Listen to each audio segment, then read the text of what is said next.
मैं रेखा पांडे अपने YouTube channel पर सभी का स्वागत, अभिनंदन एवं वंदन करती हूँ। आज हम दोनों लोग एक बहुत ही पुराने गारी गीत लेके आए हैं। ये संस्कार और हमारी संस्कृति से भरी हुई गारी गीत है, बहुत ही प्यारी है। जब भगवान श्री रामचंद्र जी जनकपुर में जा रहे हैं उस समय की गारी है। हमारी सारी परंपराएं खत्म होती जा रही हैं, ये सारी गाड़ियाँ अब लुप्त तो होती जा रही हैं, जबकि ये बहुत ही प्यारी गाड़ी है। आप लोग इसे पूरा सुनिएगा और हम लोगों का सपोर्ट कीजिएगा। चैनल पर यदि नए हैं तो प्लीज सब्सक्राइब जरूर कीजिएगा। हम रेखा पांडे अपने चैनल से सभी का स्वागत करती हूँ। हम दोनों बहनें दोनों चैनल पर ही गाना जाएगा और दोनों बहनें हम गा रहे हैं और कृपया आप लोग पूरा सुनिएगा, हमारा सपोर्ट करिएगा, हमको आगे बढ़ाइएगा। चलो चलते हैं।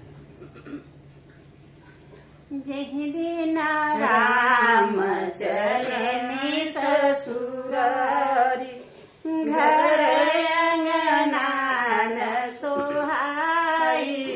जी रम जी जय दीना राम चलने ससुरारी, घर अंगना न सोहाई। जी राम जी चारी भैया मेरी घोड़ बजे साजई, साजी जनकपुर जाई। जी राम जी चारी भैया मिली घोड़ बाजे साजई, साजी जनकपुर जाई। जाई के उतरे जनक जी के बगिया, मलिया रखल फूलवा हरी। जी रम जी जाई के उतरे जनक जी के बगिया, मलिया रखत फूलवा।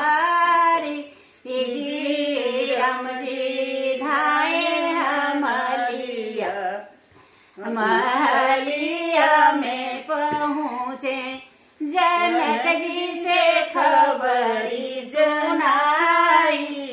जी राम जी धाए महलिया, महलिया में पहुँचे जनक जी से खबरी जनाई।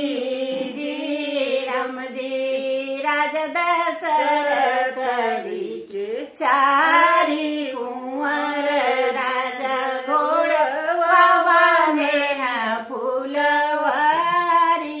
जी राम जी राजा दशरथ जी के चारी कुंवर, राजा घोड़वा बांधने फूलवा हरी। जी राम जी सुन के खड़ा चले हैं राजा दशरथ, कुंवर का पौआ धोआई।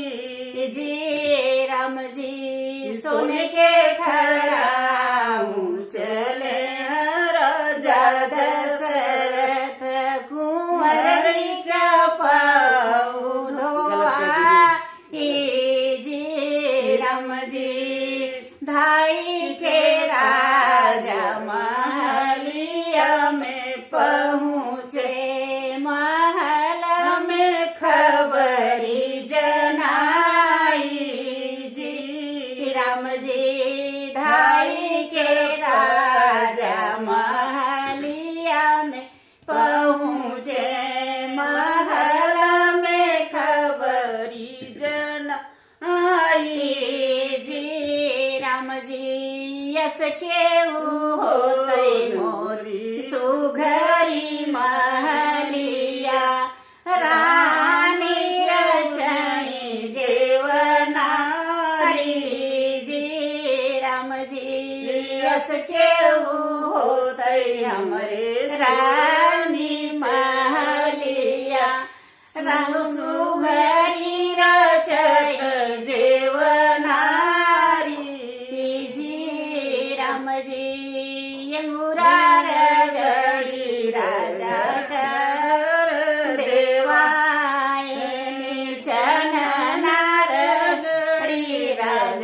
कठहर देवाए एंगूरन थार मजाई जी राम जी बउआ पखारन बरे चौकी मंगाए गंगा बहिया चली आई जी राम जी बउआ पखारन बरे चौकी मंगाए गंगा बहिया चली आई जी राम जी दालियो भात मैदा करी रोटी घियनन में बोरवाई जी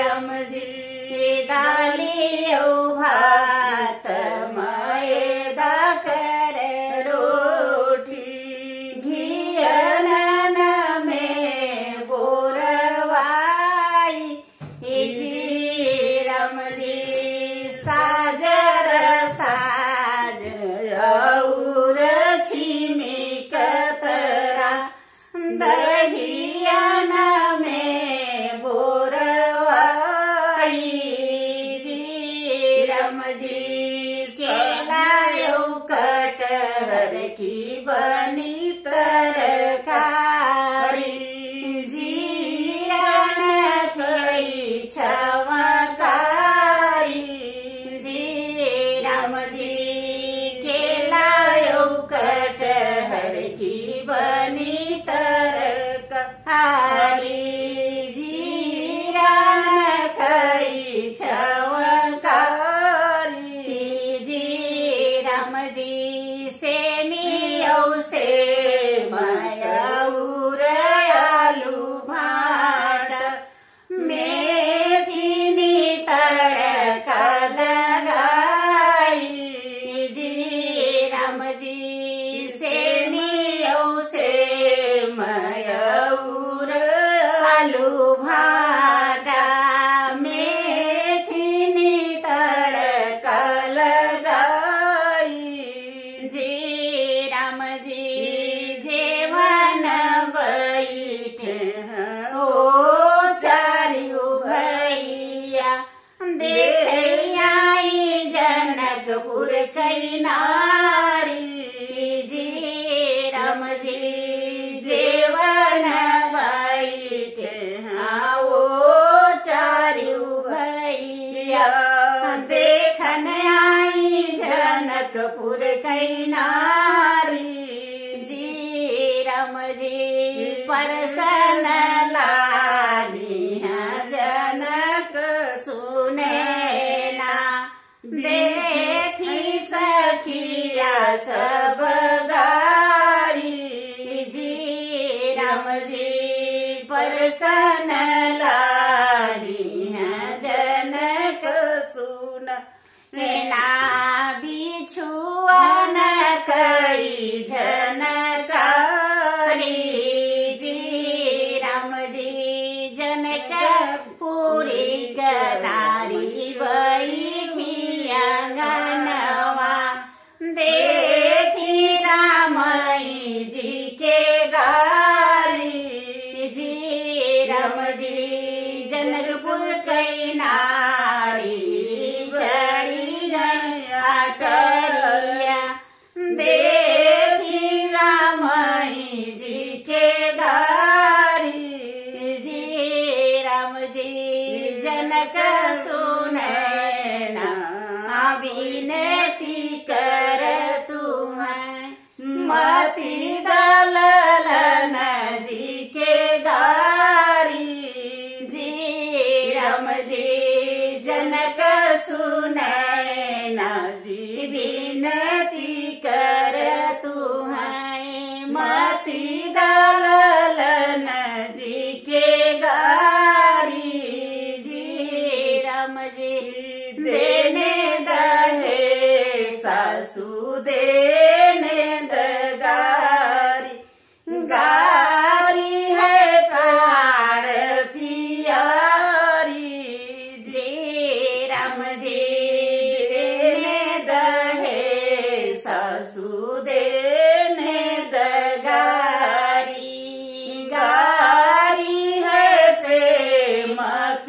पियारी जी राम जी रानी कौशल्या चिठिया लिखी भेजिनी छाय लालन ससुरारी जी राम जी माया कौशल्या चिठिया लिखी भेजी छाय लालन ससुरारी जी राम जी बाचे ने चिट्ठी राम जेब में डाल चली दी है बाबा के दुआरी जी राम जी बाजे ने चिट्ठी राम जेब में डालनी चली दी है बाबा के दुआरी जी राम जी मचियाई बैठली माया कमसिया कैसी रही बेटा ससुरारी जी राम जी मचियाई बैठली माया कवसिया कैसी रही बेटा ससुरारी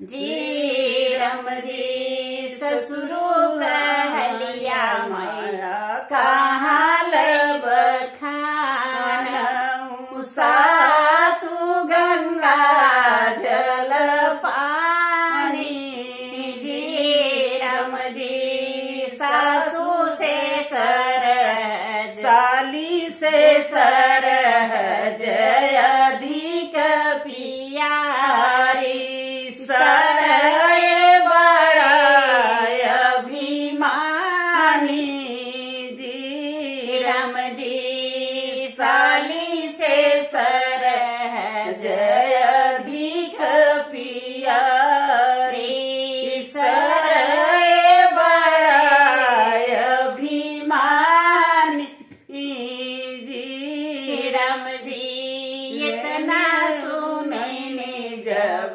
माया कवसिया मन ही मन मुसुकानी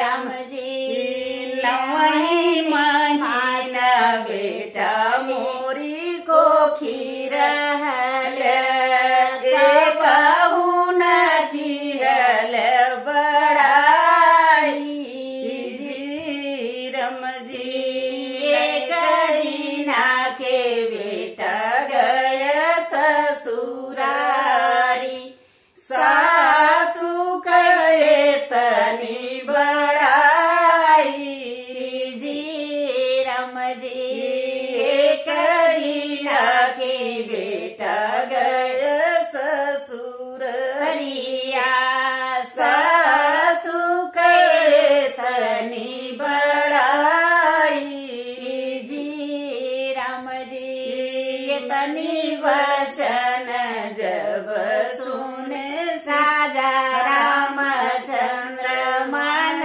ही मन ही सकुचाई जी राम जी इतनी वचन जब सुने राजा रामचंद्र मन ही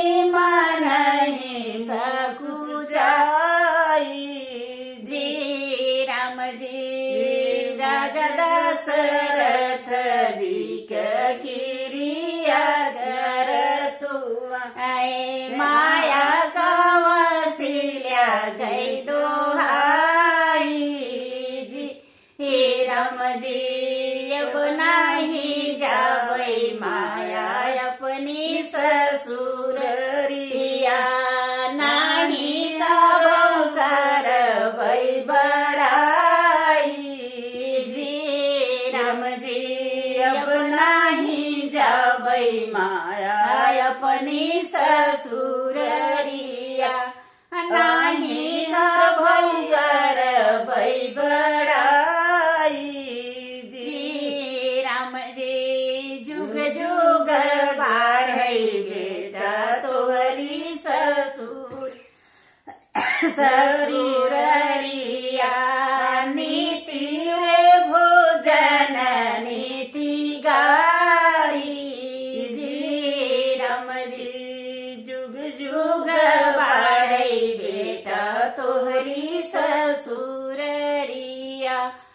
नीति रे भोजन नीति गारी जी राम जी।